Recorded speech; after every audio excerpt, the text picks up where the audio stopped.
కర్నూలులో గణేష్ నిమజ్జనం సందర్భంగా శోభయాత్ర ప్రారంభమైంది. మరింత సమాచారం మా ప్రతినిధి శ్యామ్ ప్రత్యక్ష ప్రసారం ద్వారా అందిస్తారు.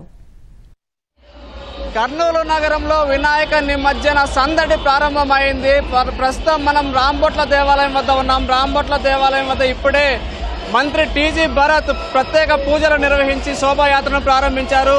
ఈ శోభాయాత్రకు సంబంధించి వినాయక నిమజ్జన కమిటీ నగర అధ్యక్షులు మోక్షేశ్వరుడు గారు ఉన్నారు. సార్ చెప్పండి, ప్రధానంగా ఇప్పుడే శోభాయాత్ర ప్రారంభమైంది, ఏ విధంగా దీన్ని నిర్వహించాలని ప్రణాళికలు రూపొందించారు? మనము ఈరోజు ఈ సంవత్సరము నగరంలో 2220 విగ్రహాలు ఏర్పాటు చేయడం జరిగింది. మనము ఇక్కడ మన కర్నూలు నగరంలో ఒక మెయిన్గా రాంబొట్ల దేవాలయంలో నుంచి ఊరేగింపు స్టార్ట్ అవుతుంది. ఇక్కడంతా ప్రజాప్రతినిధులు, మినిస్టర్ గారు టీజీ భరత్ గారు, అలాగే ఎంపీ నాగరాజు గారు, MP Nandyal MP doctor Shabari గారు, అలాగే ఎమ్మెల్యేలందరూ కూడా ఈ కార్యక్రమంలో పాల్గొనడం జరుగుతుంది. జిల్లా కలెక్టర్ గారు, జాయింట్ కలెక్టర్ గారు, ఎస్పీ గారు వాళ్ళంతా కూడా ఇనాగ్రేట్ చేశారు. ఇప్పుడే ఈ ప్రోగ్రాం ఇక్కడి నుంచి స్టార్ట్ అయ్యి వినాయక్ ఘాట్ దగ్గర ఎండ్ అవుతుంది. అక్కడ నిమజ్జన కార్యక్రమం స్టార్ట్ అవుతుంది. అలాగే ఇలాంటి ఊరేగింపులు నంద్యాల చెక్ పోస్ట్ నుంచి ఒకటిను, బళ్ళారి చౌరస్తా ఆ కొత్త బస్ స్టాండ్ ఏరియా నుంచి ఒక ఊరేగింపు వస్తుంది. తర్వాత 2 గంటలకు నిమజ్జన కార్యక్రమం స్టార్ట్ అవుతుంది వినాయక్ ఘాట్లో. ఈ కార్యక్రమానికి తగిన ఏర్పాట్లన్నీ పూర్తిగా చేయడం జరిగింది. మనకు కావలసిన ఏర్పాట్లంటే లైటింగ్ కానీ, తర్వాత సౌండ్ సిస్టమ్ కానీ, బ్యారికేడింగ్ కానీ, అవసరమైన తెప్పలు కానీ, గజగీతాలు కానీ అన్ని నిర్విఘ్నంగా సాగడానికి ఏర్పాట్లన్నీ చేయడం జరిగింది. సార్, ప్రధానంగా ఎన్ని వేల విగ్రహాలు నిమజ్జనం అవుతాయి?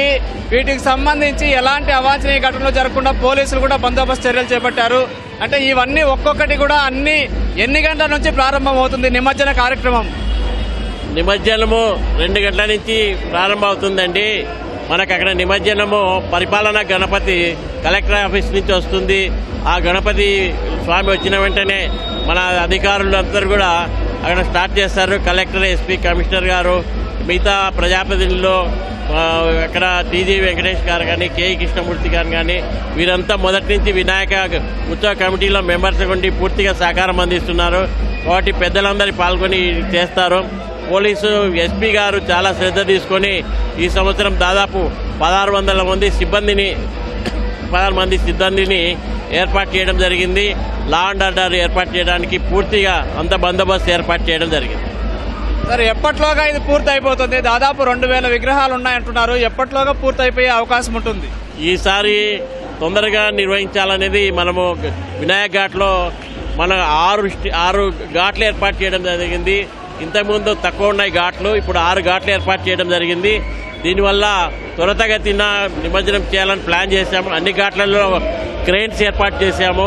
తర్వాత ప్రతి ఘాట్లో కూడా గజగీతగాళ్ళు ఉన్నారు. కాబట్టి ఈ సంవత్సరం, పోయిన సంవత్సరం అయితే నెక్స్ట్ రోజు ఉదయం 10 గంటల వరకు సాగింది. ఈ సంవత్సరం ముందే ముగించడానికి ప్రయత్నం చేస్తున్నాం. ఓకే సార్, ధన్యవాదాలు. ప్రధానంగా కర్నూలు నగరంలో ఏడాదికి ఒకసారి వినాయక నిమజ్జన కార్యక్రమం జరుగుతుంది.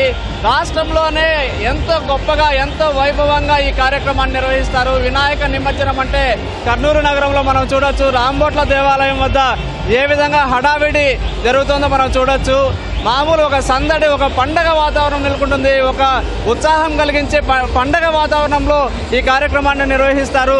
ఒకరు కాదు, ఇద్దరు కాదు, వేలాది మంది ఈ కార్యక్రమంలో పాల్గొంటారు. ప్రధానంగా కర్నూలులో జరిగే ఈ కార్యక్రమంలో హిందూ ముస్లింలందరూ కూడా మత సామరస్యంతో దీన్ని నిర్వహిస్తారు. ప్రధానంగా మత సామరస్యానికి ప్రతీకగా ఈ కార్యక్రమం నిలుస్తుంది. ఈ కార్యక్రమంలో ఎలాంటి అవాంఛనీయ ఘటనలు జరగకుండా పోలీసులు పటిష్ట బందోబస్తు చర్యలు చేపట్టారు. దాదాపు 2000 మంది పోలీసులు ఈ బందోబస్తు చర్యల్లో పాల్గొంటున్నారు. మొత్తం వినాయక ఘాట్లో 6 ఘాట్లు ఏర్పాటు చేశారు. 8 క్రేన్లు అందుబాటులో ఉంచారు. ఈ 8 క్రేన్ల ద్వారా మధ్యాహ్నం 2 గంటల తర్వాత వినాయక ఘాట్లో సాంస్కృతిక కార్యక్రమాలు ప్రారంభమవుతాయి.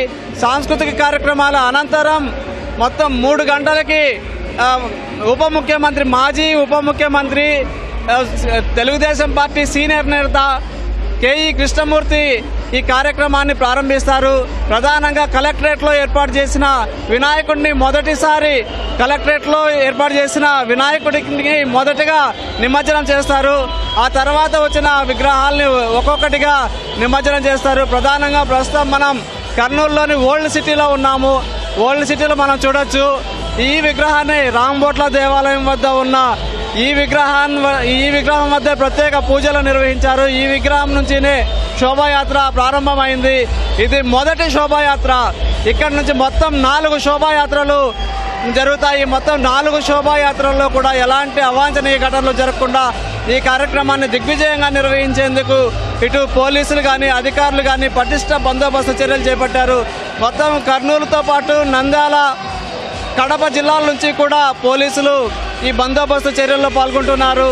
ఇక దాదాపు డిఎస్పీలు కానీ, ఎస్పీ కానీ, మొత్తం సిఐలు కానీ దాదాపు ఈ కార్యక్రమంలో ఎంతోమంది పోలీసులు భక్తి శ్రద్ధలతో ఈ కార్యక్రమాన్ని నిర్వహిస్తున్నారు. ఈ కార్యక్రమం జరగడం మనం చూడొచ్చు. ఒక కోలాహలం, ఒక పండగ వాతావరణం ఇక్కడ కనిపిస్తుంది. ఎంతో ఉత్సాహంగా మరి ప్రజలందరూ కూడా హిందూ ముస్లిం అన్న తేడా లేకుండా ప్రజలందరూ కూడా ఈ కార్యక్రమంలో పాల్గొంటారు. ఎక్కడా కూడా ఎంతో కాలంగా ఈ కార్యక్రమాన్ని నిర్వహిస్తున్న ప్రతి సంవత్సరం వినాయక నిమజ్జనం ఎంతో భక్తి శ్రద్ధలతో నిర్వహిస్తారు. ఈ కార్యక్రమంలో ఎక్కడ అవాంఛనీయ ఘటనలు జరగకుండా ఎంతో భక్తి శ్రద్ధలతో అందరూ కూడా పాల్గొంటారు. ప్రధానంగా కర్నూలు నగరంలో ముస్లిమ్స్ కూడా అధిక సంఖ్యలో ఉంటారు. మా హిందూ ముస్లిం బాయి అన్న చందంగా మొత్తం ఈ కార్యక్రమంలో ప్రజలందరూ పాల్గొనడం విశేషం. మనం చూడొచ్చు. ఒక ఉత్సాహం, ఒక పండగ, ఒక ఉత్సవం ఇక్కడ కనిపిస్తోంది. ఈ కార్యక్రమంలో పాల్గొనడం, వినాయక నిమజ్జనాన్ని తిలకించడం ఎంతో గొప్ప విషయం అని చెప్పి ఇక్కడ అందరూ భావిస్తారు. సార్ చెప్పండి, ఇక్కడ ఈ విగ్రహం ఎన్ని గంటలకు వెళ్తుంది? మొదట ఏ విగ్రహం నిమజ్జనం అవుతుంది? ఇక్కడ నుంచి ర్యాలీ 2 గంటలకు రాంబోట్ల దేవాలయం నుంచి మొదటి ర్యాలీ 2 గంటలకు చేరుతుంది. 2 గంటలకు చేరిన తర్వాత అక్కడ పరిపాలన గణపతి కలెక్టర్ ఆఫీస్ నుంచి వచ్చిన విగ్రహానికి మన కలెక్టర్, ఎస్పీ గారు, మిగతా ప్రజాప్రతినిధులు, ఎమ్మెల్యేలు, ఎంపీలు అందరూ కూడా పూజ నిర్వహించి మనకు 2 గంటలకు కరెక్ట్గా నిమజ్జనం స్టార్ట్ అవుతుంది. నిమజ్జనం స్టార్ట్ అయ్యి దాదాపు నెక్స్ట్ డే వరకు కొనసాగుతుంది. సార్, సాంస్కృతిక కార్యక్రమాలు కూడా ఏర్పాటు చేశారు కదా, ఈ సాంస్కృతిక కార్యక్రమాలు ఎలా ఉండబోతున్నాయి? మనకు ఈరోజు ఉదయం 10 నుంచి 11 వరకు హనుమాను చాలీసా 21 సార్లు పఠించడం జరుగుతుంటుంది. అలాగే మనకు సాంస్కృతిక కార్యక్రమాలు 11 నుంచి 2 గంటల వరకు భరతనాట్యము, కూచిపూడి, మోనో యాక్షన్ ఇలాంటి సాంస్కృతిక కార్యక్రమాలన్నీ ఏర్పాటు చేయడం జరిగింది. సార్, ప్రధానంగా భరతమాతకు పూజలు నిర్వహిస్తారని చెప్పారు. భరతమాత పూజ ఎన్ని గంటలకు ప్రారంభమవుతుంది? భరతమాత పూజ నిర్వహించడానికి ప్రధాన కారణం ఏంటి? ముఖ్యమైనది భరతమాత అంటే ఈ దేశాన్ని మనమంతా కూడా ఇక్కడున్న ఒక జాతీయ భావనతో తల్లిగా చూస్తాము. అందుకే భరతమాత అంటాం. భరతమాత పూజ చేస్తాము. అలాగే మనకు వినాయకుడికి పూజ చేస్తాము. అట్లాగే మహనీయులు బాలగంగాధర్ తిలక్ గారు ఇది స్టార్ట్ చేశారు కాబట్టి వారికి కూడా పూజ చేస్తాము. అలాగే మనకు భగవద్ధ్వజాన్ని, భగవాన్ ప్రతీకైన భగవద్ధ్వజాన్ని కూడా మనం ఎగరవేస్తాం. భగవద్ధ్వజాన్ని మొత్తానికైతే కర్నూలు నగరంలో ఒక పండగ వాతావరణం కనిపిస్తోంది. ఎంతో ఉత్సాహంతో, భక్తి శ్రద్ధలతో ప్రజలందరూ కూడా ఈ కార్యక్రమంలో పాల్గొంటున్నారు. కొద్దిసేపటి క్రితమే రాంబోట్ల దేవాలయం వద్ద నుంచి మొదటి శోభాయాత్ర ప్రారంభమైంది. మనం చూడొచ్చు కర్నూలు నగరంలో ఏ విధంగా ఉందో. మొత్తానికైతే ఇక్కడ నుంచి ప్రారంభమైన తర్వాత మధ్యాహ్నం 2 గంటల తర్వాత ప్రత్యేక పూజల అనంతరం నిమజ్జన కార్యక్రమం ప్రారంభమవుతుందని అధికారులు చెప్తున్నారు. ఇది కర్నూలులో ఉన్నటువంటి తాజా పరిస్థితి. కెమెరామాన్ శేషుతో శ్యామ్, మీటివ్ news, Kurnool. Over to studio.